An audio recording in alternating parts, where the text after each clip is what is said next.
Cut through the noise. Unapologetic, unfiltered, and fiercely independent. This is Uncle Hawes, where common sense meets global politics. Just about to go live. If you give me 30 seconds, people. I am. Good evening, everybody. Good evening. I've got Iosefina Pascal with me. She is a Romanian journalist who my wife has basically seen and has said she's absolutely amazing and that we need to talk to her. And what I'm doing at the moment is, as the Workers' Party of Britain, we have taken a huge interest in what's happening in Romania. And the reason we've done that is because our party is very anti-imperial, and we've seen what's happening in Georgia. We've seen what's happening in Ukraine in 2014.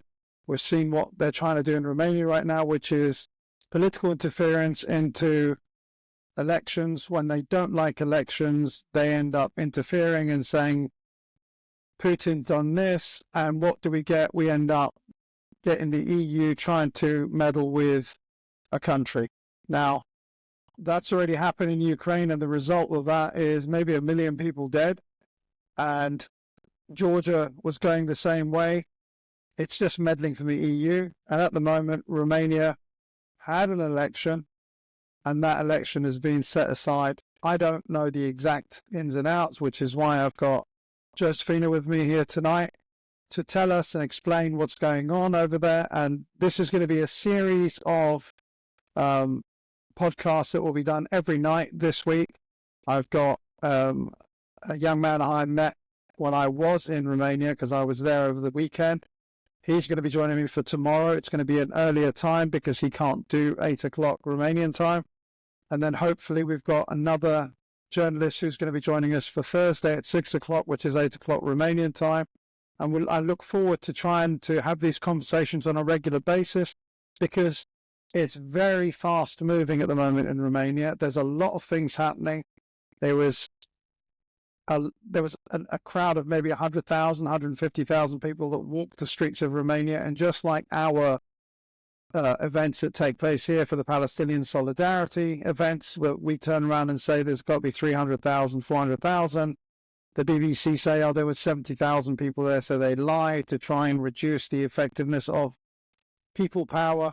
So a lot of this is happening much in the same way over there. So I'm going to hand over to Iosefina, and I'm going to ask her a few questions, and then hopefully she'll explain to me what's what, because I'm very interested in knowing what's going on, because I don't like what they're doing to Romania, because I can just see the hallmarks of Ukraine and Georgia. So first things I want to ask you, Iosefina, can you tell us who Calin Georgescu is? Can you tell us how the election started, what happened at that election, and a little bit about the man? And then I'm going to cut in and ask you questions if I don't understand what's going on. So I'd be grateful if you can start off with him. And, was this the right time for the elections? Was it on time? Or was it something that was imposed? That'd be also an interesting thing. And also, if you can do us a massive favor, I'm just going to let you talk. Tell us a little bit how elections take place in your country as well, so that the people who are watching this can understand what Romanian democracy is. And, we all know what happened to Georgescu in 1989, Christmas Day, and it's a dark history for what happened to him. But I want to know, in answer to those questions, start off there, who he is, democracy in Romania, and explain to us where we are and how you're doing what you're doing at the moment. Go for it. Well, first of all, I want to thank you for taking a huge interest into what's happening in Romania, and even more so actually traveling to Romania to see for yourself how the people protesting are behaving, what they think, what they're like, and what they want, essentially. Because as a journalist, I have both my personal opinion on the matter, and I can speak about the other people's opinions and what they want and why they took to the streets in the like you said, you mentioned Ceausescu. and what happened in 89. People fought for freedom. That's what they wanted. They wanted the right to vote. They wanted democracy. And 35 years later, unfortunately, they've had their vote stolen from them. The right to vote was basically abolished through one court's decision. Now, before I get into who Calin Georgescu is and the political situation in itself, people need to know that this constitutional court of Romania is made out of 9 judges. They don't go through a selection process like a professional one. Like, they don't require any past experience as a judge. It's politically appointed. And now we get to the political part, because that's important. This court is made out of 9 judges. 5 are appointed by the leftist ruling party, and 4 of them are appointed by the ruling Liberal Party. So at this point in time, we have, yeah. I need to ask you, how long are they in power for? Is there a time limit on them being judges? Is there like 5 years or for life like America? What's the life period of these judges? Thank God, no. I think it's 5 years. I think that's their mandate. Yeah. So, Okay, Karen. at the moment, we have a coalition government. It's made out of, I don't know how it works, because, well, at this point in time, globally, we are not really talking about ideologies anymore, like left-wing, right-wing. I personally am a right-wing conservative, but I appreciate any kind of support from any kind of ideology against the globalists, because in the end, that's what's happening in Romania. We have globalists fighting against the people who want to be sovereign, who want to put their country first, their family first, their businesses first, their faith first. It's really that simple in Romania. But this coalition government is basically controlling, politically speaking, the court judges. So there is an interest on their part for this decision to overturn the election results. Why? Because the people voted on the 26th of November. They voted against the ruling parties, essentially, because the 2 candidates that went on forward to the second round of elections were Calin Georgescu, as you know, and the other candidate from the opposition as well is a progressive. I need to stop you. Can you stop? When I put my hand up, stop, because I want to know something, because if I don't know it, I'm sure other people don't know it. So the election that's been stopped was that the first round that Calin Georgescu won, or was there a round before this? The first round he won, and the second round was taking place while they stopped the elections and overturned the first round's results. What were the numbers? People just started voting. Diaspora, as you know, Romanian diaspora. What was the numbers for the first round? What was the numbers for the first round? Yeah. It was 22% Calin Georgescu and 20% Elena Lasconi, the progressive Soros-backed candidate, and the rest were like below 18, 17%. Okay, carry on. Yeah, so in the second round of elections, 2 people advanced normally. Calin Georgescu on the patriotic side, on the conservative side, and the progressive Soros-backed Marxist, full-on globalist Elena Lasconi. Now, the party that was supporting Elena Lasconi is a party that actually has promoted everything that's, I don't know, anti-national in Romania, starting with climate change politics, gender identity politics. You know, all of those, the type of discourse that progressives and Soros people, puppets, are promoting. So essentially, in the end, it would have been a nice battle between, putting it simple, good and evil.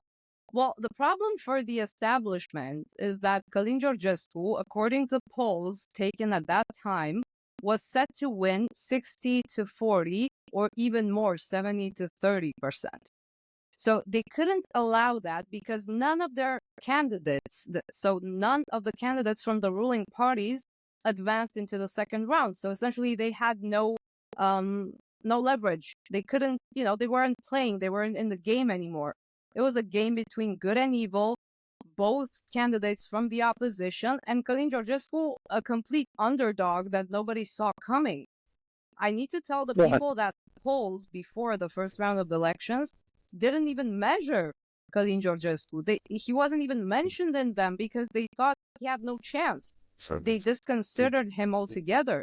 The polls were saying that the winner was going to be our current prime minister, the leftist Marcel Ciolacu, who, by the way, right now, during this whole crisis, is busy doing TikTok videos of him analyzing teenage challenges on TikTok. So it's insane how disconnected they are from what's going on in Romania, from the real problems that real people have. And some of those people took to the streets, not all of them, because Romania, I know it seems like there weren't many people. There were. Some people say there were 100,000 people on Sunday. Some people say there were 70,000. Some people say we were like 1,000 people, if you listen to the lying media. But the reality is it doesn't even matter how many they were, because in the background, we have millions of Romanians, both in Romania and abroad, because we have millions of Romanians working abroad because they can't find jobs here. They have very poorly paid jobs. They have no one fighting for their workers' rights. Speaking of the Workers' Party, there is no one to speak for themselves. So they took to other countries. Let me stop you. I want to go back a little bit, if I may, yeah? Because if I don't go back, I'm going to get lost, and I'm trying to let you speak and keep your flow going. Now, you turn around and said that this guy who was supposed to be the winner, or the one of the two that wasn't supposed to be Calin, is now sitting there doing TikTok fights, basically, is what you're saying. That is what he's doing. That's the kind of person he is. Okay. That's good to know that he's a lightweight. That's fine. Right now. I mean, it's insane. Okay, and he's the prime minister right now still, yeah? Yes. Wow. He got appointed as the prime minister by the illegitimate now president, Klaus Iohannis. This guy's term ended on the 21st of December, and illegally he appointed a new prime minister because we had the parliamentary elections as well, which they also kind of lost. I mean, the leftist party, the ruling party, is on first place, but they dropped like 10 points. And those 10 points actually were gained by the Conservative Party, who placed second, the party that is supporting Calin Georgescu in the streets, even during the protests. Can you do me a favor? Can you tell me who the sovereign party are? The Sovereign Party, the Conservative Party, like I like to call them, is AUR. So it's an acronym for the Alliance for the Unity of Romanians. It's a pretty new party. I mean, it started taking the political stage like 4 years ago. Mm-hmm. They had a very low score at that point. They had like I think 9 or 10%. But now, in only 4 years of being an opposition party, they had no chance of ruling because the coalition government didn't want to involve them in a government program. They grew it double the numbers. They have like 21% now, which is important. And this party is full of new people because Romanians that's exactly what they want. They want new people. They're tired of the same politicians ruling the country and switching from left to right and, pretending to be either, social democrats or either liberals. They don't care about ideologies anymore. They care about their own. Let me ask you a question. So the position of the president of the country in the United States, the president is the person who basically is 1/3 of the power. Mm-hmm. He's the executive office. If Calin Georgescu does not have parliamentary, majority, what are the things that he's looking to be able to do if he doesn't have a majority in parliament with the Sovereign Party? What are the things he's able to do? What are the things that he can direct from his office? And is it even worth him? Is it worth it? Is it worth the opposition destroying the democracy of Romania to keep him out, even though they know that whatever decisions he wants to take and do and make, He can't win a parliamentary vote for anything. So why do you think that they are? Why is the coalition so adamant they don't want him in power? What is he able to do as president, one man, without the backing of parliament? If you could just explain the dynamics of that, because again, most people don't know what Romania's political dynamic is, and I'd like to know it as well. What is the office of president give him? Yeah, that's a perfect question, because if you look at it from a constitutional standpoint, like according to the Romanian constitution, the president has a representative role. So he does not get involved in politics. He needs to be independent, and he needs to be a cohesive factor. So he essentially needs to bring political parties together, both to make a government, so to assign a prime minister that is then to build his own government coalition or a standalone government if he has the majority. Of course, according to the majority of the votes, so to the will of the people. But he has a representative role. He is not. He does not have executive power like Donald Trump has, or like Emmanuel Macron, unfortunately, has, and so on and so forth. He has a representative role both on the internal affairs, and mostly on the external international affairs. So he is, constitutionally speaking, the president is the one that is supposed to lead the foreign affairs policy of Romania, essentially. So he is the one that appoints ambassadors. He is the one that appoints the heads of the intelligence services, which is very important in a country like Romania, where a lot of the time intelligence services have gotten involved and have committed even abuses by illegally monitoring citizens without any court order, and getting involved in politics and businesses altogether. So it is a very delicate situation from the intelligence services aspect. The president can also go to government meetings. So when the prime minister and his cabinet meets to sign executive orders and so on, the president can take part in those meetings. That he cannot influence them, but he can, raise problems and questions and propose different measures that they can or cannot, take into consideration.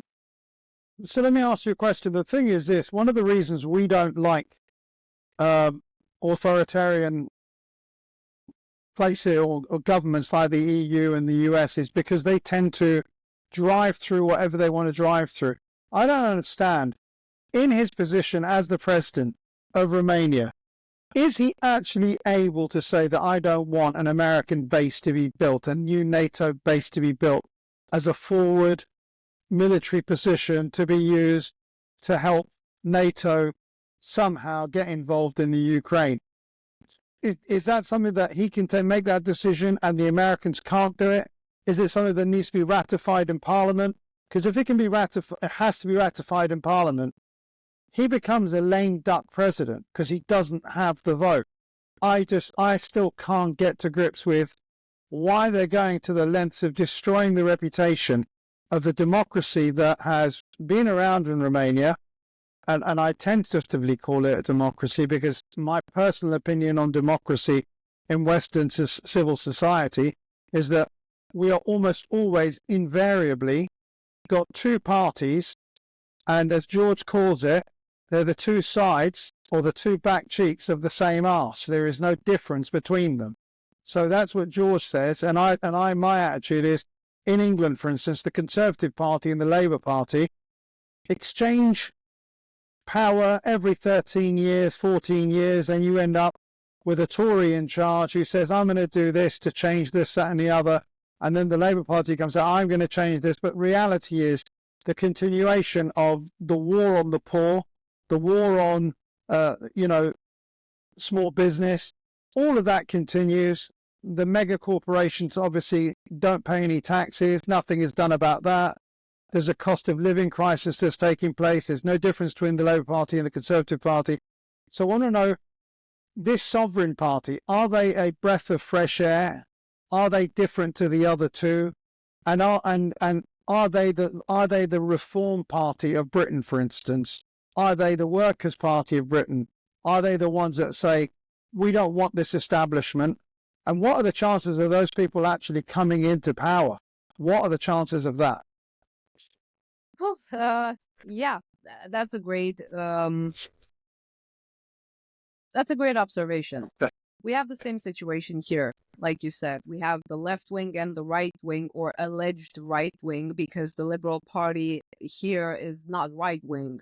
It's the right wing, as I see it, should be made out of entrepreneurs, intellectuals, people that value traditional values, family, orthodoxy. No, these people don't value any of this. They only value their economic interests and their economic growth, their personal economic gain. They have nothing to do with libertarianism, for example. And the left wing, the Social Democrats, have nothing to do with the poor people, the people that need to be helped, the people that need to, their rights to be protected, the workers. No, nothing like that. We have protests, by the way, besides the protests in against the Constitutional Court's decision. We have protests where police officers are asking for a raise in salary because their salaries have been cut, and the government doesn't care about them. They've promised raises in their salaries and a more competent police force, and nothing happened. They only promised, just like they promised a reform in the pension system and higher pensions for the elderly, and nothing happened. They just announced now that they will not get those raises this year. And these people are dying. Literally, they're starving. We have millions of Romanians, pensioners, that are barely surviving. They don't have enough money to eat. So it is pretty horrible from a left standpoint, right? So we have the left in power, but the left is not helping the people it should help. There is no social factor here. There's no social interest. Now, the Sovereign Party, the Reform Party, as you called it, is made out of young people, entrepreneurs, right-wing people, conservatives, scholars, pundits, analysts. They have lawyers in the European Parliament that have taken office recently. They have a good representativity. They have good discourse, obviously, and being the main opposition party in Romania, they're capitalizing on the government's mistakes, which is absolutely normal because they have a lot of things to, combat them and to, point out as being wrong and done in a wrong manner by the government. They have a chance, and I think this is my personal opinion.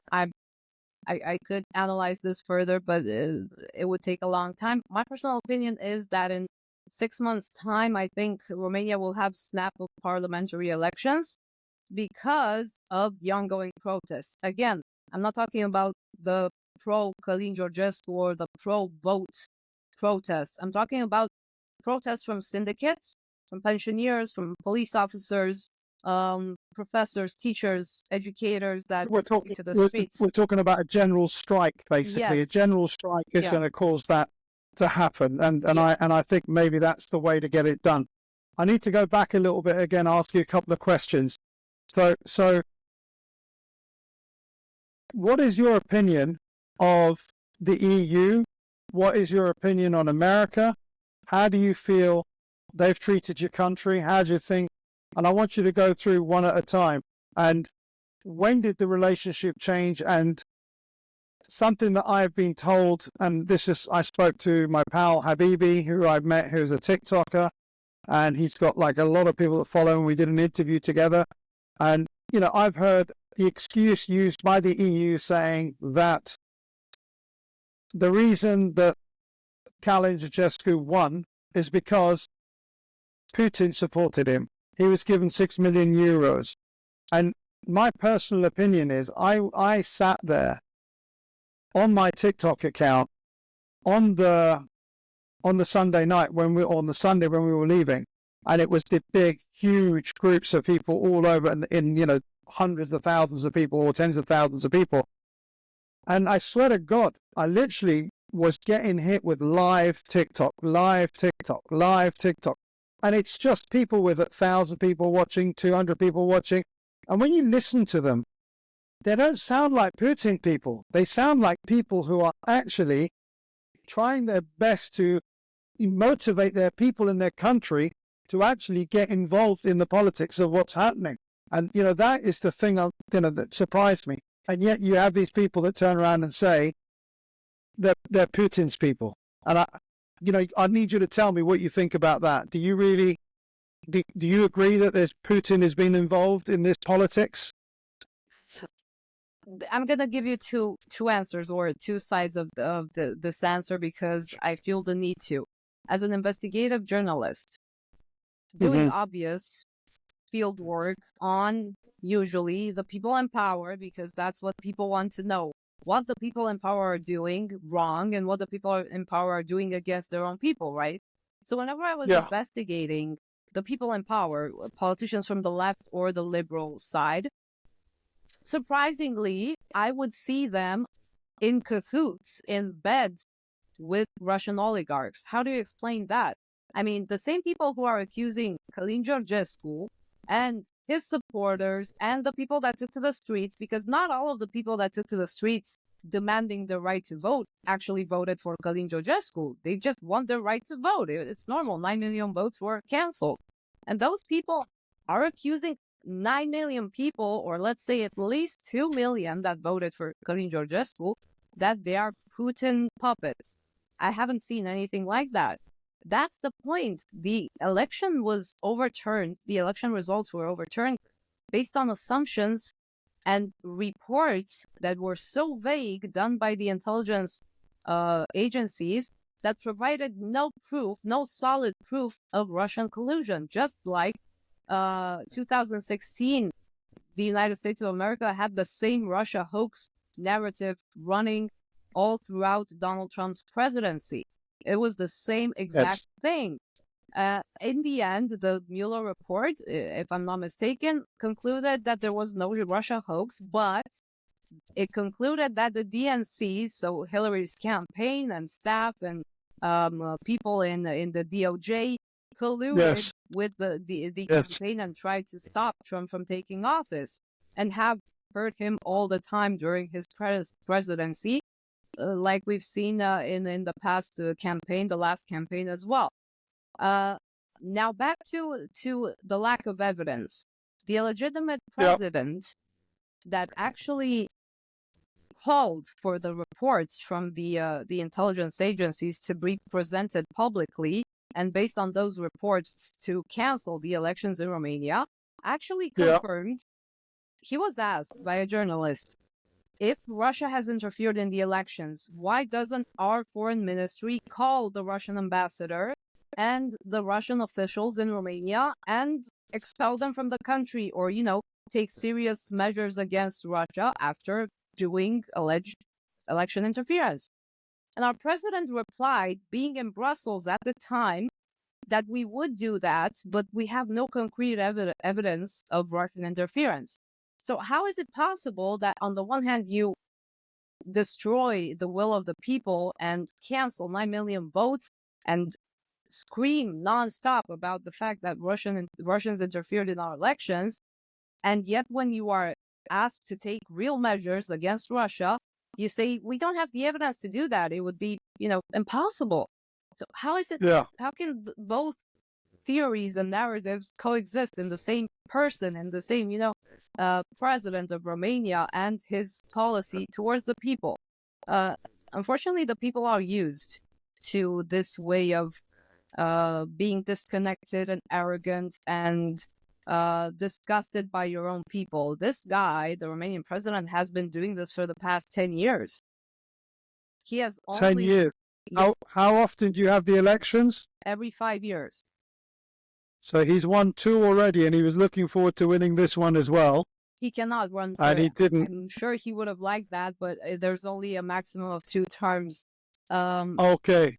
Like now, America. Got it. Now he's staying in power without having the constitutional right to stay in power. Again, his term ended last month on the 21st of December, and he is not leaving the office. The Constitution says that if we don't have a president because, hey, you canceled the elections, the second person in the state, which is the president of the Senate, should be Yeah. the interim president until we have a new president, or until, well, you organize the elections or reorganize the second round of elections, because the people are asking for the second round of elections to be Yep. organized, not the whole process in itself.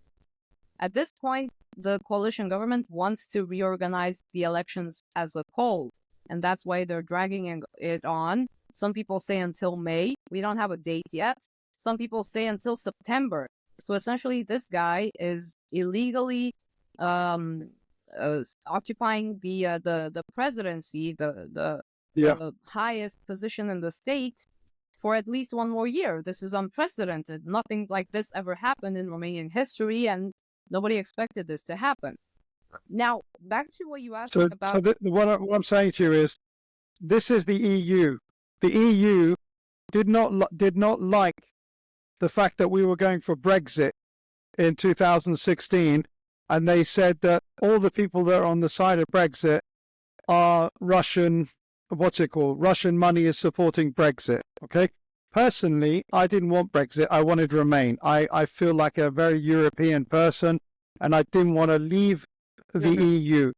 But with everything that I've seen now, with every penny that has been spent by the EU and the Ukraine, the way von der Leyen just goes around going, Israel, we're here with you, genociding people in Israel, happily supporting Ukraine against Russia, even though they know that the Ukraine should not have gone to war, because if they hadn't tried to attack Donbass in 2014 or 16, whenever it was, Russians would not have done anything. But these guys wanted to cause wars, and it was being fueled by the EU.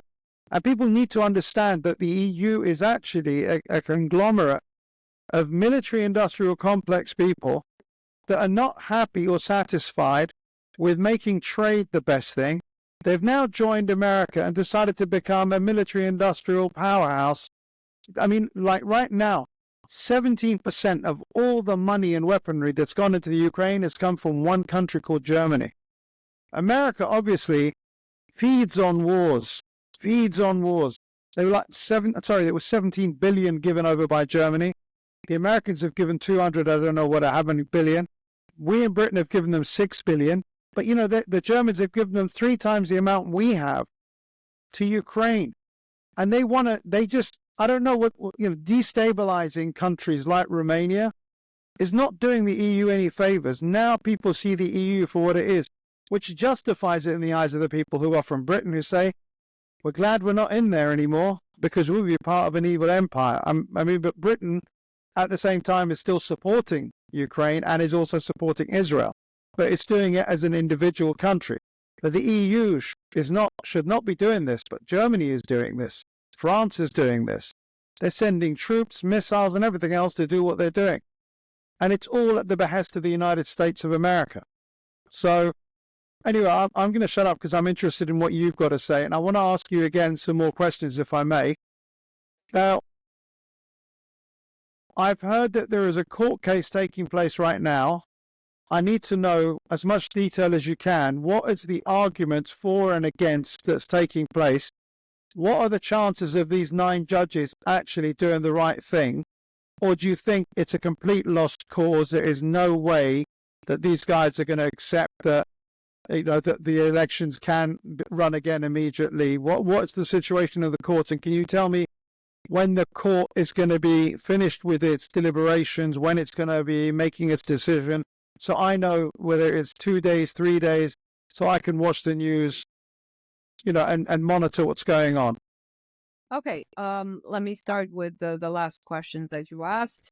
First of all, we have a petition that was signed by tens of thousands of people that was sent to the Constitutional Court of Romania. Essentially, people are asking the Constitutional Court to revise their decision that was the one that led to the overturning of the election results. They have registered it. They have taken it into account. We don't know when it's going to be, actually debated upon and, have a new decision made, whether it's to accept this and override the last court decision or to reject it altogether. I don't have much faith, personally, if you ask me, because, I mean, we've seen that in the past in Romania, the Constitutional Court contradicting itself and overturning a past decision, but I'm sure that the interest here is way too big for this to happen. This is my opinion. We'll see what happens. Then you have court cases in the Court of Appeal of Bucharest and the Supreme Court of Justice in Romania, which is not the same as the Constitutional Court. It's a different type of court. Okay. There are two cases there. Both of them involve or revolve around the way that the elections were stopped by the national authority that is tasked with organizing the elections, because that national authority, based on that decision of the Constitutional Court, stopped the process of voting altogether during the voting process itself. So from a judicial standpoint, they are contesting the legality of that decision of the national authority in itself to stop the voting process. We don't know. There was a term today, and I understood that the lawyers of Georgescu were not properly they weren't allowed to properly present their case in court. So there was friction there. There is a case that Georgescu filed in the European Human Rights Court regarding his right to elect and to be elected being denied through this decision of canceling the election results in Romania. So there are a lot of actions ongoing. I don't know, again, what the time frame is going to be. Usually when it comes to Romanian judicial system, court cases, especially civil cases, take years at a time. So given that this is a pressing matter, everything should have been done quickly, but that's not the case. And when it comes to the European Court of Human Rights, lawsuits can take even decades to solve. They have said that they're going to use a emergency procedure, but even the emergency procedure can take a long time. The solution, the immediate solution, is a political solution. Whether it's to actually organize the second round of elections, again, like the people are asking, and actually have the two candidates facing each other again for the final time, or the other decision is to reorganize the presidential elections altogether, and this is again what the government wants, and to postpone it as much as possible until they hope that people will forget about what happened, will forget about Georgescu, and so on and so forth. Now, back to... Let me stop you for a second. I need to ask you another question. So in England, when we call a general election, it's a 35-day cycle. Mm-hmm. What was the number of days in Romania to get to the first round? How many days would that be? Let's say they decided that we're going to rerun the whole thing. How many days of electioneering would that be? You mean with the campaign or the time? Yeah, from the start of the campaign till the first votes that was done, that Calin Georgescu won. How many days was that? How many weeks was that? Well, the law says, if they were like after the Constitutional Court's ruling, the Constitutional Court itself said in that decision that the government will have to set urgently, as soon as possible, a next date for the new presidential elections. And that's not my question. That's not my question. My question is this. My Prime Minister, Rishi Sunak, decided to have an election on the 4th of July. For him to have the election on the 4th of July, he had to declare that there will be an election on the 4th of July, 35 days before the 90 days. July. It's 90 days here. So it's 3 months effectively from the day that they start. So that's a quarter of a year gone. That's the point I'm trying to work out. So that was to start from zero. The next part is the second stage, which is with two people are going for the position. How long is that vote? How long is that campaign? How many days is that? 14 days. 14 days, 2 weeks. So if they Wow. were to change the ruling and say, okay, let's organize the second round again and start voting for the second round, from that moment on, they have 14 days and they will start the vote. Yeah. And you think the chances of the court saying, constitutional or the other, that we're going to restart the 14 days clock is zero? No, I don't think that. I mean, I'm hopeful, and I'm hopeful again because you mentioned the United States of America. I'm hopeful that I don't want foreign interference in my country in general, and I don't think that's normal in any country. Cooperation and being part of the European family, of the European Union, of a defensive military alliance is great, but election interference and foreign agents acting on behalf of other candidates in your country, that's intolerable, and that has happened in Romania on behalf of the Soros-backed candidate. We had Emmanuel Macron showing his public support for her, and we had the president of Republica Moldova, Maia Sandu, who actually came to Romania, took photos of both of them, and said that she supports the progressive Soros-backed candidate. So we already had election interference, by the way, if we're talking about state actors. But Romanians are hopeful that if Donald Trump does come into power, given that he wants to promote a peace plan and to end the war in Ukraine, and hopefully most of the wars altogether on the whole world, and that he will promote peace altogether, the Romanians are hopeful because Romania is, from a geopolitical and geostrategic standpoint, essential for peace to be achieved in Ukraine. I know that might sound too patriotic or, I don't know, too self-confident of me to say, but Romania's role is essential. We have the biggest border with Ukraine. We are, and this is not an exaggeration, the Romanian people are very tolerant. They have been supportive of the Ukrainians. They have taken them in. They have, from the first day of the Russian invasion, they have been at the borders and they have given food and shelter and have taken the children of the Ukrainians in and given them schools and access to health care for free. So the Romanian people are not pro-Russian. They're not pro-reptilians and, other things that they accuse us of. We are very tolerant people because we are faithful people, because Orthodoxy is a religion that promotes love and care and self-sacrifice, essentially. And this is what we have been doing for the Europeans, for the Americans, for the Arab countries, for Israelis, for Ukrainians, for every country that was in need at some point. And they know this. But the bureaucrats and the deep state establishment in the United States, and not only there, have taken advantage of that, just like the politicians in power. I need to ask you a question. Can you give me an example of the kind of foreign interference that you believe the Americans have done directly? Is it, just give me an example, because you said the Americans are directly interfering with the politics of my country. What are the kind of actions they've done, and how can you tell it's Americans, and is it Americans?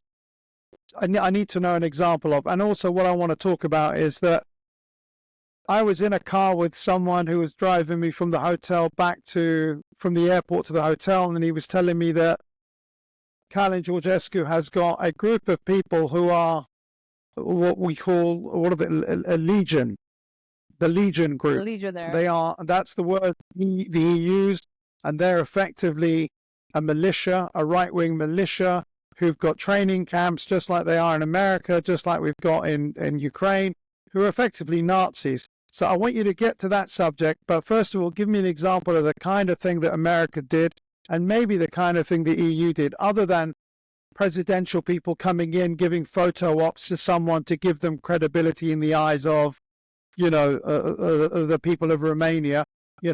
What other things that you think, for instance, would the Secret Service or the CIA has done to try and change the way things are done on the ground? Because, they did do the color revolution in Ukraine. They did pay for people to come and shoot people. what are the kind of things that you think the Americans have done to impact, Romania from going the path that it wants to go? What are those things? And then talk about the Legion group for me. We have public statements. Anthony Blinken, who is unfortunately still the Secretary of State of the United States of America, has actually issued... Not for long. Yeah, has actually issued a statement one day before the Constitutional Court was set to rule and to, overturn the election results in the end. He gave a statement saying that they are very worried that Russia is interfering in our elections and that, yes, the solution could be to, he was suggesting what should be done and what was done, actually. Then we had some guy from Delaware who is a big shot. Let me ask you a question. 1 second. So when he said what they should do, what do you think he meant? Like, is he going to get American troops to intervene? Are they going to be like soldiers on the ground, or is it just scaremongering? But did you as a Romanian feel? He was referring strictly to what the politicians and the judges should do, which is overturn the elections. That's my opinion. Because if before, there was a crisis at that moment, because at that moment, the discussion was already ongoing about the alleged Russian interference. And he was essentially pressuring the politicians in power and the judges to push towards canceling those elections based on the idea of Russian interference. So his role, Blinken's role, was to give credibility. Because, again, Romanians are very pro-American. They are. Not so much pro-Democrats, to be honest. They're more pro the American Republicans and that way of thinking and of governing. That's what they would want in Romania. But unfortunately, we have those puppets in power. But they are pro-American, just like they are pro-European, because I see international media, not only our lying media, painting Romanians as some kind of Russian trolls and Russian, fanatics, which is not true. It's definitely not true, especially since, by the way, this is a short, different thing that relates to the situation here. In 1945, when the communists with Stalin came into power in Romania, with the sympathizers of the communists came into power, you know how they did that? By overturning the election results. So people went to polls and voted for a certain party, and this historical party at that point. The communists came using tanks and weapons and so on and so forth, and they went to the authorities at that point and overturned the election results, and their puppets went into power. So the only other precedent we have in Romanian history actually is when the communists came into power, which is horrifyingly happening now while we are in NATO, while we are in the European Union, while we should be a democratic country that respects democratic and European values. It doesn't seem like that when, again, you destroy the will of the people and the right to vote and the right to change. Maybe I don't agree with what they want as change. Maybe I don't like Georgescu. Maybe I don't like the Conservative Party. Maybe I don't like any party. Maybe I don't even vote, but I have to respect the right of the people to do so for themselves. It is their choice. They will decide whether it was a good choice, a bad choice, but it's their choice, right? It's what the Americans say, pursuit of happiness and the right to, I know there was a saying that they have the right to build their own future, something to that extent. Yeah, that's what we should have as well, especially since we are looking, again, very much towards... You're not Americans, you're not American, so you don't have that right to happiness. Okay, that's reserved for Americans and only Americans. Everyone else is supposed to suffer the consequences of the inadequacies of the foreign policies of America. My question to you, and I wanted to just stop you, was, can you tell me what the sentiment of the people is towards NATO, and how are the people of Romania in general supportive of the idea of NATO, or are they tired of it? Do they want peace with Russia, or do they, what side do the majority of the people want to be on? Because I know 100% that the United States' main driver is to make sure that NATO has another place to have more bases to be able to try and divide and conquer Russia. Because Russia is the world's biggest country. It's the world's biggest resources. There's more resources in Russia. You know, they've got more timber, you know, the second largest oil reserves in the world. And they haven't discovered all of them. Yeah. Nothing would give them greater pleasure than to see Russia turned into a European state with 10 different, you know, Soviets that are divided up that they can then gobble up and fight and take over. That's what the Americans, you know, the grand plan for Russia is that. But the thing is how do the Romanian people feel about NATO? Do they think that NATO is too much, or do they feel threatened by Russia? And do they want NATO because they're scared of getting taken over by the Russians? What's the conversation in Romania for people who are, you know, thinking about NATO? And now with this interference from America and the EU, is there still the same love for NATO as there was before? Well, first of all, Romanians are, they feel, I mean, the general sentiment is that they feel good being part of NATO. They are scared of war, whether it's Russia invading Romania through the Republic of Moldova and so on and so forth, like they've painted the map so many times, whether it's NATO somehow being dragged into a conflict with Russia through Ukraine or other proxies, because there is a chance of that happening. We've seen a lot of situations where we, as NATO, as the alliance, were very close to war because of what happened in Poland. Remember when the Ukrainian bombs dropped over there on the border with Ukraine, and everyone was saying, let's bomb Russia now. So there is always in Romania the willingness and the will to be part of NATO, but not on the same terms. I don't have to explain. Romanians feel that when it comes to military equipment, military acquisitions, so on and so forth, we've spent a lot of money. We spent a lot of money and we haven't been treated as equals. Because what happened was we spent a lot of money in advance paying for the government-to-government contracts on military weapons and devices and airplanes, fighter jets, whatever, and so on. And we haven't received many of them. We had one Patriot missile system in Romania, just one, and we gave that up to Ukraine.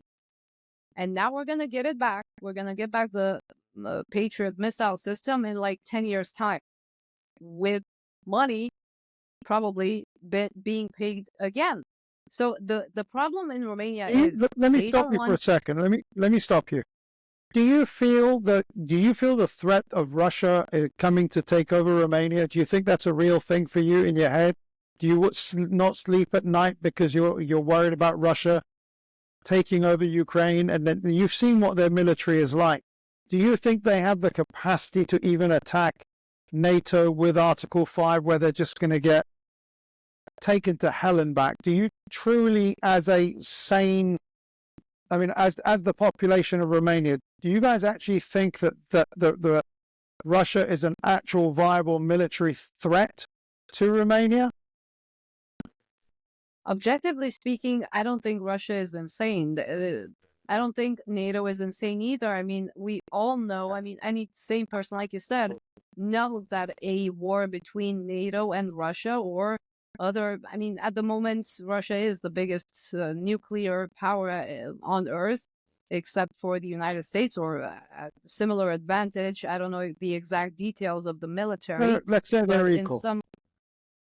In some aspects, Russia has developed other weapons that are threatening to the U.S. because of their capabilities. So yeah, they are kind of equal. I don't think anyone is crazy, because NATO getting involved in a war with Russia would mean the United States obviously getting involved in a war with Russia. But at the same time, if something were to happen, because you mentioned the Article 5, Article 5 is not mandatory. You know, there has been a lot of talk about this in Romania, as in if some country of NATO gets attacked, let's say by Russia, the other countries are not obligated to activate the Article 5. So essentially, we might find ourselves, not we as Romanians, but we as a generic speaking country, could find ourselves in a situation other countries will not maybe jump in to protect you. So that's why it's important to have a foreign policy like the one Georgescu proposed. It could have been, again, anyone else, but he is the only candidate that is talking about the idea of peace and of Romania to become a harbinger of peace in the region, because it is needed. Right now we have Viktor Orban, we know is close both to Donald Trump or the Republican administration, but he is also close to President Putin. So he is the one that can negotiate between the two of them. But from a Romanian standpoint, we're not really big fans of Orban from a Romanian interest.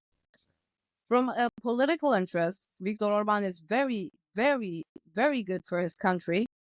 He has opposed Soros, he has opposed the globalists, he has opposed many things, and he has created some problems for the EU in terms of their Green Deal policies and the gender identity politics and so on and so forth.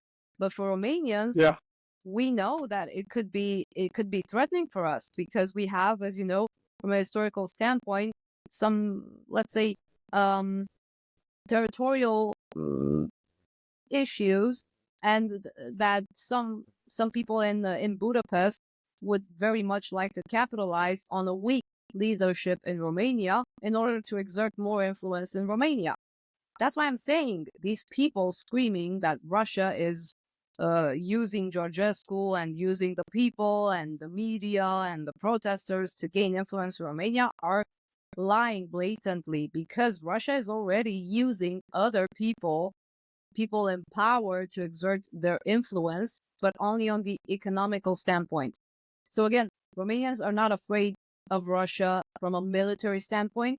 They're afraid of Russia from an economic standpoint, as in oligarchs, taking advantage of companies through Austrian companies, for example, because our largest gas suppliers are Austrians, and we know Austria is very close to Russia. Again, Russia is here, not militarily, it is here economically, and will continue to grow its presence in the Eastern Europe flank economically. I don't think they need to come here militarily. They have occupied strategic places from an economic standpoint, and I think that's more important than the military presence or alleged presence. Doesn't Romania own most or half of Ukraine or something? Ukraine is not, someone said to me, like, parts of Ukraine belong to Romania and they was taken off them. Parts of Ukraine are part of Poland, it was taken off them. And there are people who are nationalistic in Romania saying, well, we want our bits of Ukraine given back to Romania. So the thing is this, what I say to people is, they're going to look for excuses and ways to get you guys all fighting each other and never looking up at the people that are causing the problems. And that is, I don't believe there is a dog's chance of Russia invading anywhere. If you look at the history of Russia, almost always, invariably, whether it's from the Viking times, from the Mongols times, Russia has always been invaded. Russia's always remained resilient. Russia's always had the Slavic people come back and, defend their land, whether it was Napoleon, whether it was Hitler. Whoever's gone there has ended up paying the blood price of attacking, but also killing millions. But the Russians have never invaded anywhere.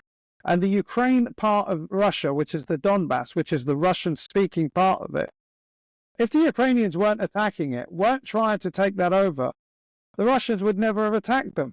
And, they've tried from the time of Bill Clinton to join the rest of the world and become members of the Western community, because they look at themselves as white people who are Christians, Orthodox Christians, who are basically, they don't look at themselves as a backward group of people.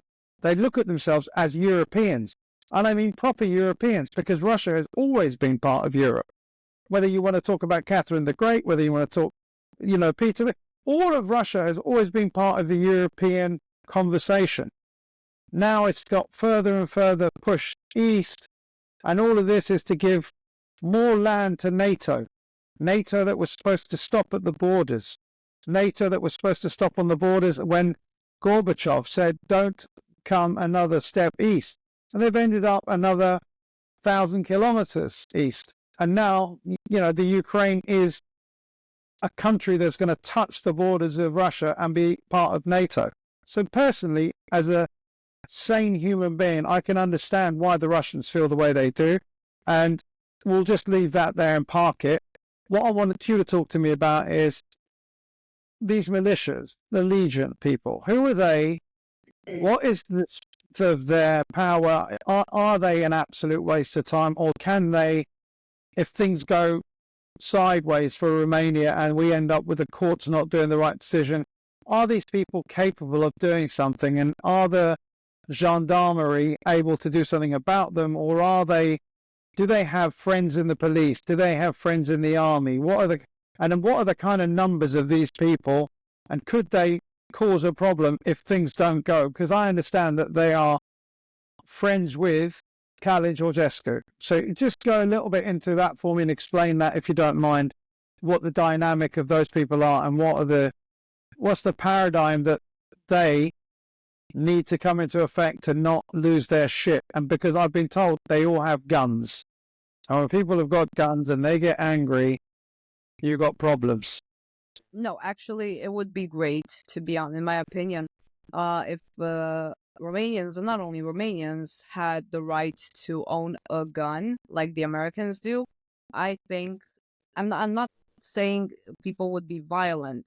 I mean, you don't see people shooting. I mean, you see robberies and burglaries at an all-time high in the United States of America, especially under the Democrat administration. We have crime that is rampant there. But what I'm trying to say is that a nation that has guns is more likely to protect itself against tyranny or to react 100%. against it, rather than a nation that is just waving flags. Again, I'm not calling for violence or anything like that. But no, in Romania, we don't have the right to use a gun as a civilian. It's only military and ex-military that can use it, and political people in power, in high places. So the Legion people don't have firearms? They might have because they're mercenaries, but they will definitely not have them legally. They will probably have them where they are working, because these militia groups, as you call them, are actually a group of mercenaries from the Foreign Legion in France, and they have nothing to do with Georgescu. I mean, they're not like his campaign staff or anything. No, they tried. So they're not actually friends then, as far as you're concerned. So I've been misled then by that concept. No, they're not connected. They're not buddies, but the media has tried to connect them because Georgescu needed security detail. Because in Romania, as a presidential candidate, you have the Secret Service, let's say, protecting you, and he refused the protection from the Secret Service. So he hired two guys that were ex-military, because mercenaries, mercenaries working as foreign mercenaries, Romanian ones, are usually ex-military or ex-police officers, or even active police officers, because it is a possibility in Romania. And he hired two of those guys to be his bodyguards. And the media started building this whole narrative that he is supporting mercenaries. That's all bullshit. Okay. Yeah. I've got another question for you. I need you to tell me, what's the population of Romania? What's the population of the diaspora, like, that are outside the country? And I want to know from you, because I have been a construction manager. I've been a project manager in construction in London. When I came back to England in 2020, I ended up working for a company, and I ended up meeting, in my line of work in construction, Romanian people. Mm-hmm. The hardest working people I've ever come across. Europeans, not actual, because the hardest working people I've seen are actually Nepalese and Sri Lankans in Qatar, and they just would go on forever. But as far as Europeans go, and I'm putting them up against the standard of English people, and I am an Englishman, we've got a load of people that just don't want to work. But the Romanians people do want to work, and they did work. And as I said, I hired over a period of 5 years, 250 odd Romanian people. I can't say I dislike one of them. I can't say I dislike any of them. They're all lovely people. But how are they going to feel, do you think? And if there are millions of them, if this, and the thing is, the ones that are my ex-staff, you know, if you look at my Facebook, I've got a lot of staff that are my friends on Facebook, and I make friends with all of them because I love them all. I actually look at them as my family. I don't look at them as I'm their boss and I'm this, that, and the other. I've looked after all of them. Like I've signed off, I think I would say 6 or 7 of my staff who are women, the passports for their children, because I'm a company director and the Home Office needs the signature of a company director, British company director, to get their passports. So I've done that for loads of them because I love them all to pieces. But none of those people, not a single one of them, has turned around and said, Hoz, why are you supporting, Calin? All of them are supporting Calin. How are these people going to feel if democracy is denied? And what are the chances of these people turning around and saying, you know what, I'm going to go back to my country because I don't like what's going on? Do you think there's a chance that there could be a movement of like hundreds of thousands of people not willing to work because they can see that the court case has gone sideways, there's no light at the end of the tunnel? What would you say is going to be the reaction of Romanians who don't want to see their country go back into tyranny? What do you think they would do? Well, the first question you asked, what's the population of Romania? That is a great question because not even the authorities know this. I know it sounds like, what are you talking about? How can they not know this? I mean, they do know, but the official numbers are a bit sideways. Why? It's a long answer to give, but essentially they want to keep the numbers very high in Romania so as to count the votes in a different manner, if you get my point. Because you have a bigger pool of people that can vote than you have in reality voters, then you're going to get different procents, different election results. So when you have more population on paper than in reality, things have different proportions, right? Wait, stop. Are you saying that basically they're just taking papers and stuffing them into ballots? This has happened. I mean, you mentioned that French woman who said, who was a mayor in Bucharest, by the way, the French woman that the taxi driver mentioned when we were talking before, who said that orthodoxy and religion is dead and we don't need religion, which is obviously insane. But that woman was elected in her first term through voter fraud, and it never got sanctioned. We literally saw people carrying sacks, big bags of ballots, of, stamped ballots that were being changed we had CCTV images and nothing happened. She got elected because Soros was supporting her. So she destroyed. Don't worry. We have the same thing in Britain, and it happened to my boss, George Galloway, at Batley and Stant, whatever it is, ended up. So we have postal votes that come in boxes that are sealed. And there was a video of the votes arriving in a black bin liner. Votes in a black bin liner. Yeah. And they took those votes in and they counted them, and George lost the seat because of that. So I didn't know how Romania does it. So obviously the corruption that exists on behalf of the establishment in these countries is the same everywhere. I need you to tell me the numbers, though. What do you think the numbers are? Is it 50 million, 100 million, 80 million, 30 million? What's the numbers you think? Approximately in Romania. I think that it was important to mention because people need to know how corrupt these people really are in terms of the election process in general, not just now. It's just, this is the next level, the last level, I hope, of corruption. So around 19 million people Romania has, and diaspora is hard to count. We're talking about 6-7 million at least Romanians working abroad, like people who have already left and probably will be staying there because there is unfortunately no reason to come back to Romania, especially after you see all this. Like you mentioned, Romanians working abroad love their country and they have a huge responsibility. You know why? Because Romanians working abroad send money to their relatives in Romania.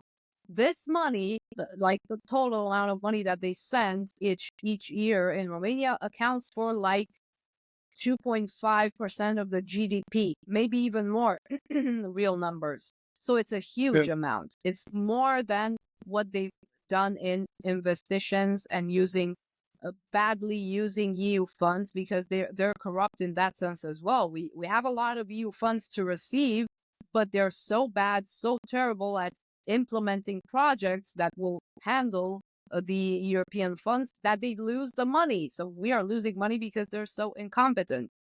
So the diaspora has a huge responsibility, financially speaking. And I need an answer to my question. Do you think there's people who are going to turn around and go, I don't want to swear, but they just say, F it, I'm going back because I'm not taking this shit no more. And these guys need to pay. Do you think there's a situation where that can happen? Do you think those people are going to come back, or are they all just going to go, you know what, I'm glad I left the country, screw it, I can't be bothered with it? What are the chances of that happening? If you asked me this question, let's say 4 years ago on the last election, or 5 years ago on the last elections, and something like this happened with fraud and people stealing the elections and so on, I would say no, they probably wouldn't come back home and they wouldn't care, because Romanians don't like voting, don't like protesting, generally speaking. We had a very low voter presence in the last years. The highest voter presence was this year at this round of elections. If you're asking me this question now, which obviously you are, I think there is a high chance of, we have a saying in Romania, mămăliga explodat. So when something becomes so unbearable, it's gonna pop. The lid off of the pan is gonna pop, and things are gonna go crazy.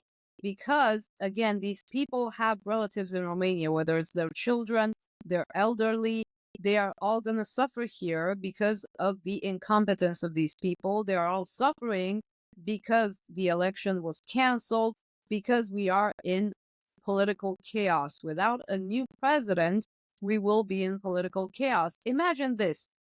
Romanians are looking forward to Trump being in office. Who is Trump going to speak to? This is a legitimate question. Like, from an administrative and political and logical standpoint, we don't have a legitimate president. Who is Trump going to speak to? He comes into office on the 20th of January. Everyone's applauding. Okay, maybe he wants to travel to Romania. Maybe the peace talks. We would love for the peace talks to be held in Romania, because again, we have the biggest border with the Ukraine. We were the biggest supporters of the Ukrainian people, not of Zelensky, because that's important. That's important to make this difference. We are the country that was objectively used most to transit weaponry and military support for Ukraine. From a technical standpoint, from a logistics standpoint, we have been there for them. I think it's perfectly normal that Romania should host this peace talks, but who is Trump going to talk to? Illegitimate President Klaus Iohannis, the one that ordered for the elections to be overturned? I mean, yeah, I think Romanians are going to return home. And I think this protest, although again, there weren't a lot of people in numbers, but for Romania, it is the biggest protest in the last decades. The last big protest that was in Romania was in 2017 against the government at that time, but it was organized by embassies, by EU-funded NGOs, by Soros-funded NGOs, by different political parties, with student organizations. You know the drill. You know how they organize Antifa protests, Black Lives Matter protests, and so on and so forth, using college campuses and so on. This was a protest organized by the opposition party, one opposition party, and that's it. No big tech companies supported it, no embassies, no Secret Service agents. It was just the people. So for us, Yes.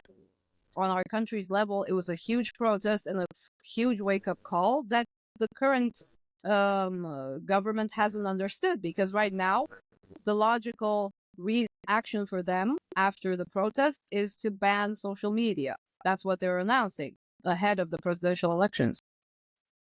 Tell me about that, because I think that the impact and power of TikTok in America is so powerful that the ADL, which is the Anti-Defamation League, which is a Zionist, organization that can't handle the truth that's being said and used against Israel, and they have converted people from pro-Israel to pro-Palestinian because they've seen every picture, every video in 4K of kids with their heads blown up, with kids with their chest exploded, all with bullets being targeting them. And that's what TikTok has been showing for a long time. Obviously, you can't show those things anymore because TikTok has changed the way it does its stuff. You can't even smoke on TikTok without your account getting banned. But the Americans have basically, or the ADL have pressurized them to try and sell TikTok to a company that will hopefully make sure that they don't do these things. And now the same thing. This is the TikTok is the tool with which I can see the liberty of the people is being shown. The liberty is like the fight and the struggle for, for their rights. And they're all talking. They're all angry. And like, I'm watching one live after another, literally just scrolling up another live. And a person called Malin, another guy called Habibi, another guy called Eva. And all of them are just, and they're not like talking themselves. They've got people talking to the camera. And those people are screaming. Those people are angry. Those people are fuming. There's blood going to be on the streets is their attitude. And you know what's going to happen? That's not going to go away. If they don't get what they need, more people are going to come to the street, and it's going to become a snowball. And the snowball effect will hopefully be that they'll get justice for themselves, because this is, all revolutions start small, but they do in the end. When you're having a revolution for the righteous, and these are workers, most of these people are workers. They have a right to fight for their rights, and I don't know what the inflation rate is like, but I would imagine the level of poverty at the moment in Romania, and the cost of living in Romania is going to be as bad as England, and people can't afford to, to get the things they need, And another thing I was told, Sri Lankan workers get paid more money than Romanian workers. Yeah. I'm like, by law. what the hell are you talking about? In England, we get people coming in from Poland, from Romania, because they're going to work for less money to make it cheaper for business. But in Romania, it's the opposite way around, and I just don't get it. How are you denying your own countrymen good money? Well, and if you're a Romanian, you get treated like shit compared to a Sri Lankan, compared to a Bangladeshi. I don't know. True. Maybe you've got something to say about that, because I find it bizarre. The law here was made by the politicians to support, because most countries right now in the EU, and not only the EU, but mostly the EU and the United States, have a migration problem, right? We've seen the situation with the grooming gangs, the rapists, the murderers. In the UK, for example, we have the situation with illegal immigrants coming into the United States through the border states and so on and so forth. But Romania has a, let's say, reverse migration problem. Romania's biggest problem is that it's losing its own people because people are leaving. Romanians are leaving. So these idiots, sorry, but they are idiots. They've made a law that a Romanian worker gets paid X amount of money, like minimum wage, which is low, by the way. It's like 600 euros minimum wage, something like that, 600 euros. And the Sri Lankan or the Nepalese or the Bangladeshi worker from abroad who gets here hired on the same position, he will get the medium wage. By law, he cannot get the minimum wage. He gets the medium wage, which is 1,000 and something euros. A lot. I mean, for Romanians, it's a lot. Imagine. 40% difference? Yeah, yeah. And their rights are being respected. I mean, the foreign workers' rights are being respected. The Romanian workers' rights are not being respected. Then So we have let me stop you for a second. Let me tell you a story. I've got a steel manufacturing company in Qatar. I used to build towers, 30-meter towers for the football stadiums for the World Cup. My company was the one that made all these towers, and we made cameras that were like 30 meters high, and the cameras were used to do what we call the time-lapse photography and video making of the stadium. So the stadium would start as flat ground, and it would finish in 4 years' time as a full stadium. Now, the guys that were working for me were Sri Lankans and Filipinos. Yeah, those Sri Lankan guys right now are working in your country. They're working on a bridge, and they are getting paid like a lot more money now than they were getting in Qatar in Europe. And you're telling me Romanians are getting paid less money than my staff that used to work for me in Qatar 10 years ago. Yeah. That's mad. That's why they go to other countries to work. Some of them establish their own business there. Some of them work odd jobs and, lower paying jobs. But the lower paying jobs, like, I don't know, babysitting or, helping elderly people, taking care of them and so on. Those lower end jobs, those lowly jobs as they call them, are paying a lot more than an intellectual gets paid in Romania for doing, desk work. Yeah, I know that. It's insane. People with a lot of with studies, with diplomas, prefer to go help elderly people in Italy, for example, than to stay here and work the job that they're prepared to work for nothing. I had one of my staff, name's Roxana. She's an engineer. She's like a construction manager engineer in Romania, but she's come to London, and she makes more money as a supervisor, or what was making more money as a supervisor than she was ever going to make over here in Romania, and she works over there. One of my staff was getting paid £20 an hour, like last year. £20 an hour. Now that worked out to her, when she was doing like 50 hours a week, £1,000 a week she was getting. Now the government takes 20%. She's getting £800, which is like, I don't know, nearly €1,000 a week. And people in Romania are getting €600 a month. Work that out. She's on 3,600 a month in 4 weeks, and people over here in 4 weeks are getting 600. That is a huge disparity, and I'm shocked. I'm absolutely shocked. If I was the Romanian poor people of this country, I'd be rising up for that reason on its own. No other reason would be enough. I'd be like going, you need to look after us, and you need to increase our money, because I don't care how, cheap everything is in this country. You've got to be paid half of what's happening in London.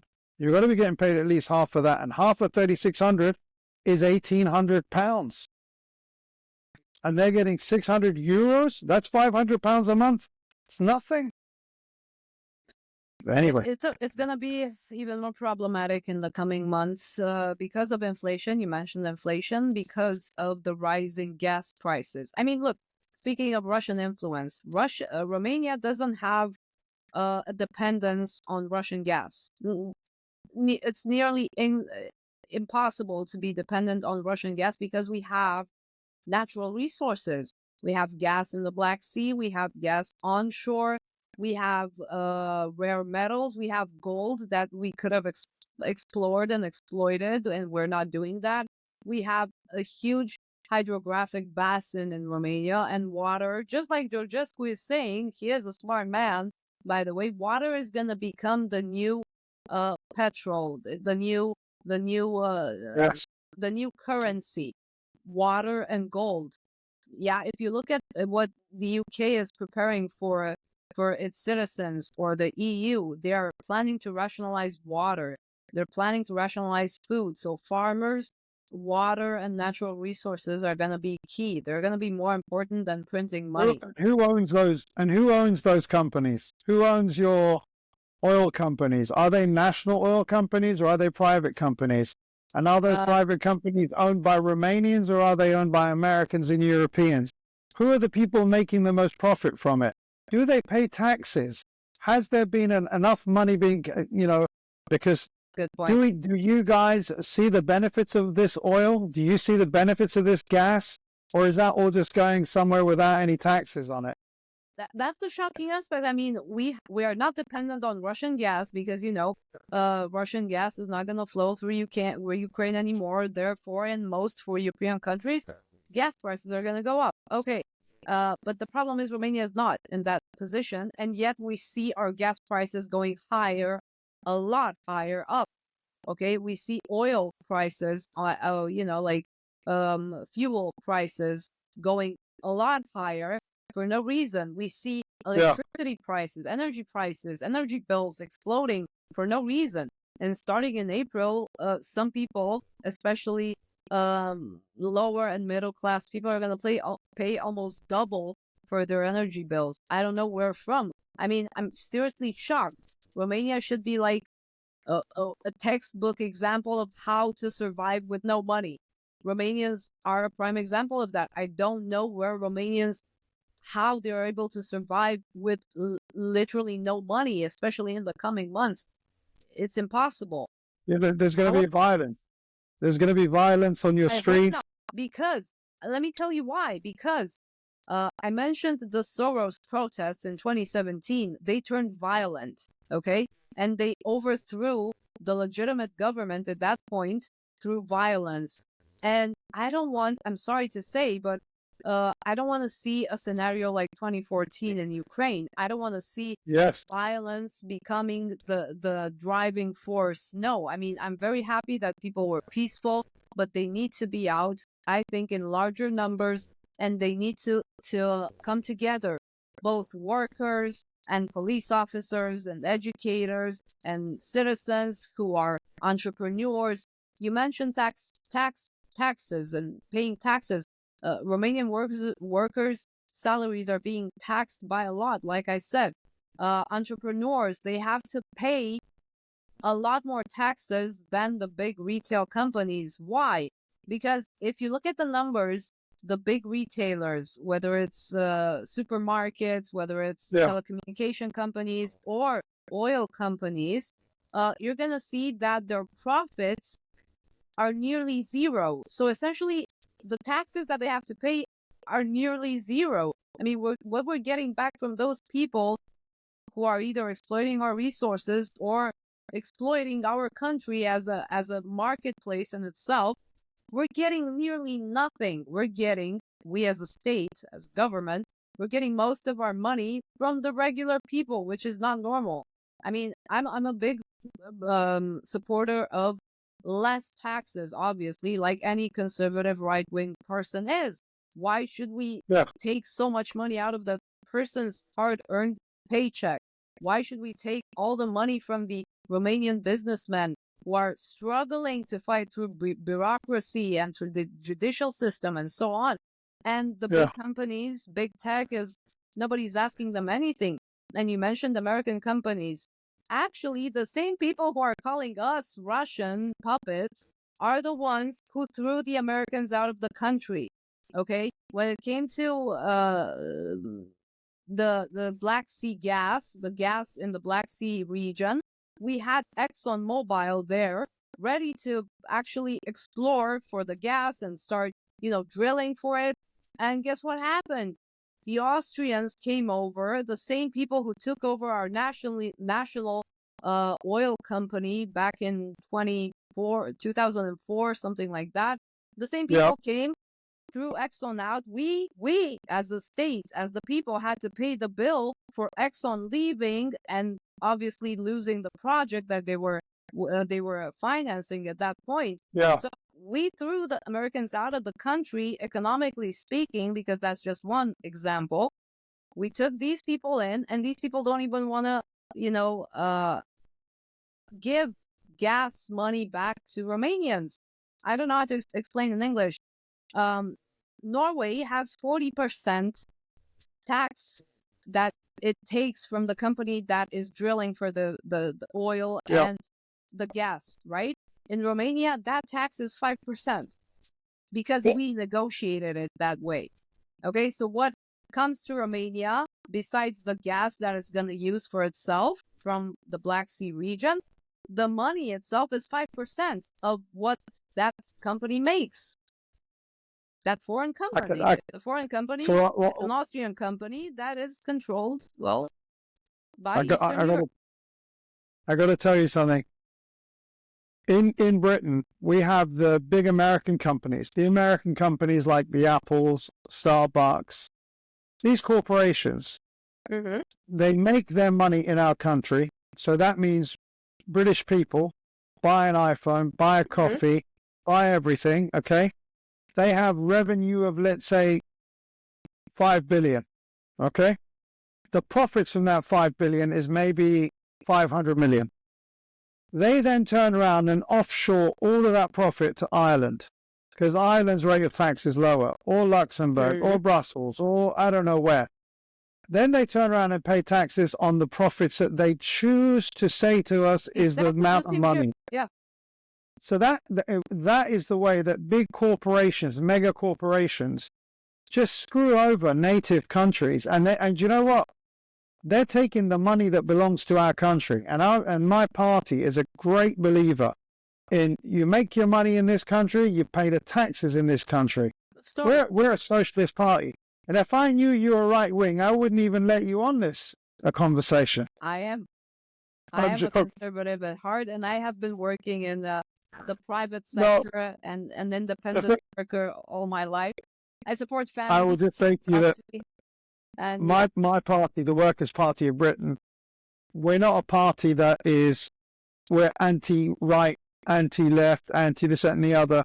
If we find common ground with a group of people, and that common ground at the core of it is workers and the working class, the working people, we will go to whoever it is, wherever they are, to support that thing. So that's the thing about the Workers' Party of Britain. We are all about centricity and community with the working people, wherever they are.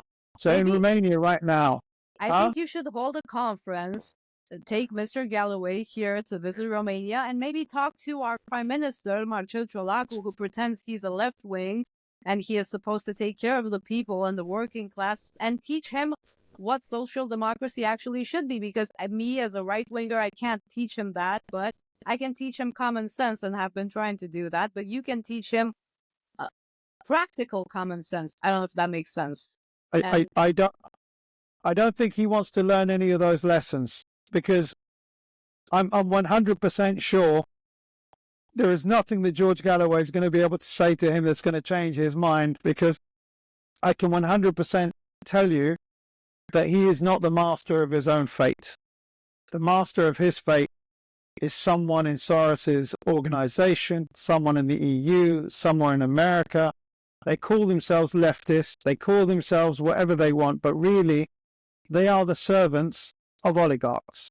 That's all they are, all of them. And whether it's the Labour Party in Britain that's sitting there in bed with the BlackRock and Vanguard and whatever else, or whether it's Germans, French, don't think that any of these people who are alluding to having a democratic engagement, democratic relationship with its citizens, are anything like that. They are all working, almost all of them invariably working for the richest people on the planet Earth, and those people tell them what they're allowed to talk about, tell them what they're allowed to do, and if they decide that they don't want to do what they're told, they will not be around for long. And most politicians, not George, and that's why George is not always in Parliament, because he's never sold his soul to the devil. These politicians in Britain will do whatever it takes to get into power, will lie to whoever to get into power. You know, the classic thing was that the Labour Party turned around and said, don't you dare vote for the Conservatives. You know what they're going to do? They're going to take your winter fuel allowance off you. your winter fuel allowance, old people, they're going to take them off you. They got into power, and it must have been in the first 5 or 6 days. And they said, we can't afford the winter fuel allowance, so we're going to take that away. And they took it away. And this is what I'm saying, like they are, and that's why I'm saying, like they call yourself Labour or Conservative or whatever. They're not human beings. They don't look after the citizens of the country. They're only interested in staying in power. And that's what you've got in your country at the moment. Unfortunately, people who are not willing to give up the reins of power, because a democracy is about, I can't remember what Tony Benn said, there's 5 rules. How did you get into power? How do we get rid of you from power? What are you going to do for us? And, and if you can't do all of those things, and if there isn't a system by which you can be removed and replaced by someone else, then it's not a democracy. And if it's not a democracy, just call it the tyranny that it is. Stay in power and have your goons with shotguns and guns telling people what to do. And, that's life. That's what you have to accept. But hopefully there'll be people who are righteous and brave and say, no, we're not going to accept that. I was expecting, because we did talk about a little before the interview about the international coverage of what's happening in Romania. I would have expected people to be interested, not because of Romania, because they give a damn about Romanians, but because the precedent that was created here and was supported publicly by Ursula von der Leyen, Thierry Breton, Roberta Metsola, Anthony Blinken, who is hopefully going to leave soon. All those people are actually what they're saying, and Breton actually said it with his own words. We Correct. will do this elsewhere if it's needed, and if that country is of significant interest for us. Because look, in Croatia, someone who is being called a pro-Russian candidate won the presidential elections again. He is the president in power, and he won the elections by a landslide, 70%. They didn't overturn the elections there. They did call him a Russian asset and said that TikTok bots interfered on his behalf. But again, I don't want to brag about Romania's higher purpose, but Romania is much more important in this context than Croatia. That's why they didn't interfere in Croatia. Britain, you're right on the border. You're right on the border with Ukraine. They can't have you do that. The next country you need to watch. Country. Yeah, and the next country you need to watch is Germany and the AfD. Yeah. The AfD, which is a right-leaning party, wins those elections. Henri is going to make sure that doesn't work. Yeah. Because that's the kind of scumbags they are. They don't respect democracy. They respect controlling power. Poland the same. I'm a lot more worried, or equally worried about Poland, because Poland has Donald Tusk, a EU bureaucrat who has been ruling the EU for God long knows when. Yeah. Now, when he should be retiring, he's leading Poland, and he already wants the Law and Justice Party to be denied the right to candidate, to run in the elections. And very interestingly, the presidential elections in Poland are in May, which is when allegedly we'll have the elections again, if we will have them. I mean, nothing is for sure. And I would have expected right-wingers, left-wingers, like you said, normal people, anti-globalists, people who don't want their democracy being torn apart and trashed, to be at least interested in talking to me. I mean, I swear, I got asked by right-wingers, right-wing newspapers, what's going on in Romania. I give them my point of view, just like I'm doing with you now. You as a party took an interest, which is phenomenal, especially since you have worked directly with Romanians, so you know the kind of people they are. I have a love for Romanians. I love Romanian people. And I mean it genuinely from the bottom of my heart. I don't think I've got a Romanian friend or a Romanian person that I didn't like. I've never had a problem with Romanian people. And that's why, to be honest with you, I did come over and have I had a meeting with someone as well. Don't think I came over just for that. But when I saw the streets where they were, I was like, yeah, man, I am so happy to see what's happening here. I am so happy to see people carrying their flag. For me, matter of national pride. You know, the Union Jack for me is a flag. It's the country's flag. And when I see Romanians doing that as well, you know, good on them. Good on them. They're fighting for their country and they don't want to be told what to do. They don't want the EU and Americans or Soros or oligarchs telling them what to do. And damn right, fight for your country and win your right to have what you want in your country. Don't listen to people from outside telling you what's what, because what's what is what they want. It's not, and I promise you, I swear to God, it's never going to be good for you as a person. You're never going to be at the good end of what the oligarchs want and what the BlackRocks want, what the Soroses want.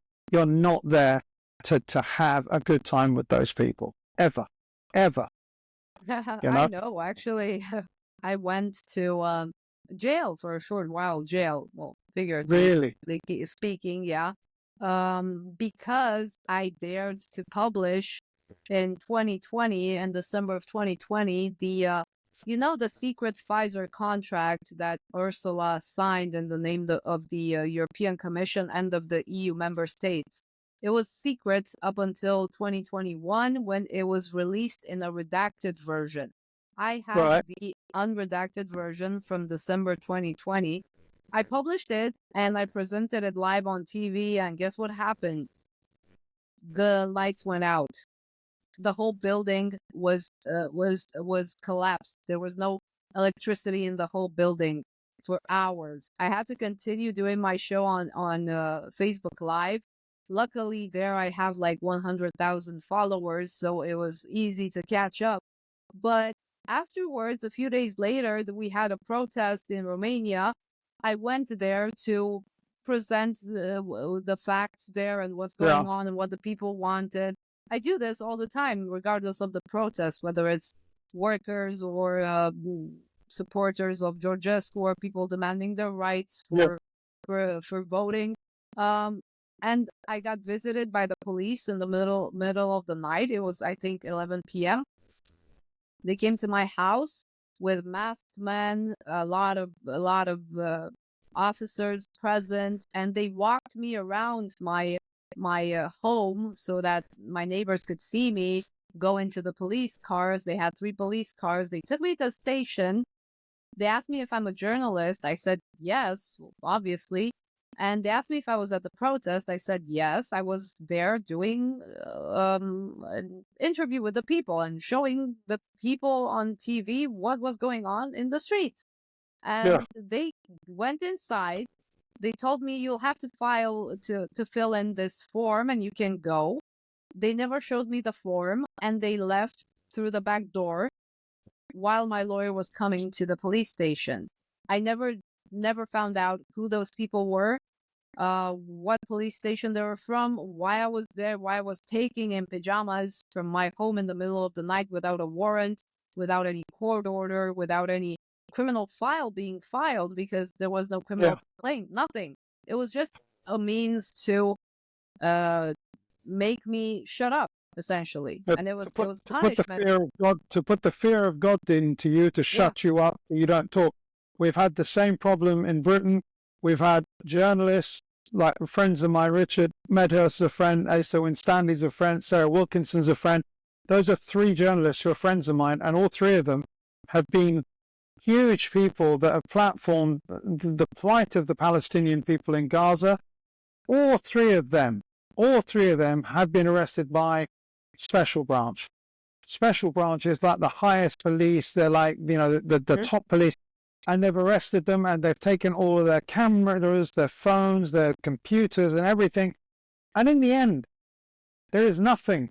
They've taken, all the stuff they've taken, it's been replaced. But the point is, it's a way of authoritarian powers in these, institutions who feel threatened by the truth that's being said by people, reacting in the only way they know, in a vicious manner, to try and silence people. And people like yourself, and people like Sarah, people like Asa, people like Richard, must never ever stop. You must always keep going forward, telling your truth, because if you don't do it, then we've all lost. And I don't want to be a person that lives in a world where people are too scared. That's why, like, my Twitter feed When I say something about the CIA, I tag them. I put in at CIA. When I turn around and talk about the FBI and what they've done wrong, I tag them. Because I live in my head, I believe I live in a world where I'm allowed to call people out for the things that they do. And it doesn't matter who they are. It's, and I don't lie when it comes to my accusations against people. And I don't tweet stuff that I'm ashamed of. I've made mistakes. I'm happy to admit that I make mistakes. But if I do have a mistake, I delete the tweet and I apologize for it. But I'm never ever going to be scared of anyone, because I don't want to live in a world where I have to be in fear of what I have to say. The liberty that's in my head, the liberty that's in my heart, is something that's precious to me, and it should be precious to every single citizen on this planet Earth. We should not be silenced by tyrannical people who've got police officers that wear black outfits, wear weapons, wear armor, and have weapons that come and threaten you and say, shut up or you're going to get this, that, and the other, which is what the drill they've done with you, to try and scare you. But I'm so happy to see you're here with me, and on the on the news, that you're still shouting and you're not stopping, and you're a brave person, and I'm glad I met you, and I'm glad we're doing this, and I hope that you continue. And maybe you should go into politics. Maybe this country needs people like you to be politicians, to set an example of what a politician should be, because it's not a far stretch for journalists to become politicians. And I think you would make an amazing politician, because you are an honest person, and that's what you need to be. Just, and I tell people, I'm not religious, I'm not Catholic, I'm not Christian, I'm not Muslim, I'm not Jewish, I'm not Buddhist, but I do have a religion, and my religion is to do good. That's all I do. I live my life to do good and to help people and do whatever I can to do things that are good for people. And that's why I've gone into politics, because I only want to do good. I'm not going in there to become a multi-millionaire to sign off contracts. I could get paid a lot of money if I turn around and said, oh, Israel's got the right to defend itself. You understand me? I could turn around and say, oh, Ukraine's brilliant, we should attack Russia. No, because I know it's the wrong position. And you're the same as me. And there's a lot of people like us. And we're the ones that need to have the opportunity, because we've actually got a conscience. We know what it is to be a good person and to do good. And I applaud you for what you've done. And I'm sorry that you got arrested. And I hope to God that you are able to just carry on. Don't stop. That's it. Thank you. Yeah, actually, that moment made me even tougher, and made me become even more determined to speak the truth Good. as I see it. Because, like you said, Good. it's perfectly normal to have debates, and it should be normal, just like we are supposed to have the right to vote. We are supposed Absolutely. to have the right to free speech and to inform ourselves the way we want to inform ourselves. Maybe some people don't want to hear about Palestine. Maybe some of the people don't want to hear about Israel. Doesn't matter. Maybe some people are pro-Russian, some are pro-Ukrainian, but there should be a common ground. And like you said, I think the common ground is doing good. Whether it's you calling it politics or religion, doesn't matter. I think that people at an international level are sick of these people doing evil and manipulating people against each other, because I don't think all people or countries or leaders are essentially not leaders as in the top people, but like influential leaders, like influencers. Influencers are essentially bad or support a cause because they've been paid, or maybe they generally believe that. But I think the common ground could be doing good, because that's essentially why we're here in this situation at a global scale, because people have stopped doing good to each other. They have started doing wrong to each other, and then on a bigger scale to other countries. No, I don't think I will be going into politics, because I think, unfortunately, Romania still needs free press, as little as it is, unfortunately, because journalists are happy to get paid big money in order to spread lies about politicians, about me, about Georgescu today and some other Georgescu tomorrow, doesn't matter. They're happy like that. I have struggled for years to build credibility I think that's the word, credibility in the eyes of the people that follow me, because they know I do right. Like you said, I might be wrong, but I will admit I was wrong. Just I will keep an open mind to listen to opinions that I may not agree with, but it's your right to speak them out. And I'm going to listen to you. I'm either going to give you a counter argument, or maybe I'm going to agree with you, or maybe we'll just leave it at that, like you said, because we cannot move on with that subject at a certain point. That's what politicians should do, by the way, and they're not doing that. I want to add one thing to what you just said. There's an American saying, and I'm going to get it wrong, I know, but the gist of it is this: I will fight for your right to say whatever it is that you think you should say, and I don't want anyone to stop you having the right to say whatever you want to say, and I will fight to the death for your right to be able to say whatever you want in politics. And we should not be silencing people. We should be saying to people, you say what you got to say, okay? And if anyone wants to stop you talking, I'll be the guy that goes and fights those people. I'll be the guy that puts myself in the way, because everyone has the right to actually say and do what they think is right. And that's what the world that we should live in. Right, madam, it's nearly 8 o'clock. We've been doing this for an hour and 50 minutes. I'm going to give you a couple of minutes to finish off any last thoughts you've got to say. And then I want to have a rebuttal, or how's it called? Because you mentioned that saying in America. We have a saying in Romania that goes like this: I will fight till my last drop of blood for you to be able to disagree with me. It's a saying by a very interesting politician in Romania that fortunately was way ahead of his time at that point, right-winger, but he was a nationalist, a patriot. He loved his country, and unfortunately people voted against him because they didn't understand what was going to happen in the future. And I hope that people do understand what is happening in the present, what happened in the past, why we're here, and where we should be in the future as a country, minding its own interests and taking care of its citizens, of its faith, of its family, of its wealth, because we have a lot of it. We just don't know how to take care of it. And I want to thank you, Mr. Galloway, and your whole team, and your party, and your technical platform managers. I don't have to explain, for making this interview possible. You're welcome. And I hope you enjoyed Romania, and I hope you will be back visiting Romania, hopefully 100%. in better shape. But in my opinion, this is the best shape we've been in from a democratic standpoint when it comes to the people exercising their right to protest. It was beautiful. It was peaceful. It was full of Romanian flags. It was full of young people that love their country and want their country to perform in the future. But I hope the next time we meet each other in real life, will be in better terms from a political standpoint. I hope so too. Right, guys. Thank you very much. Thank you. I will have to end this thing because it's been going for nearly 2 hours now.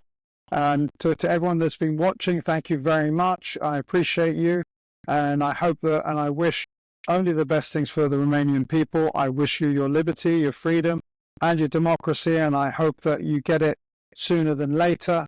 And I just hope there's no violence, and I hope that when you do get your rights, you don't have people from the EU and from America denying you your rights. So with that, I'm going to say good night, and thank you very much for watching. Thank you, everybody. Thank you. Right. That's it for this episode of Uncle Hawes. Remember, truth has no agenda, and neither do we. Follow on Spotify, Apple Podcast, and X at Uncle Hawes. Let's keep the conversation going.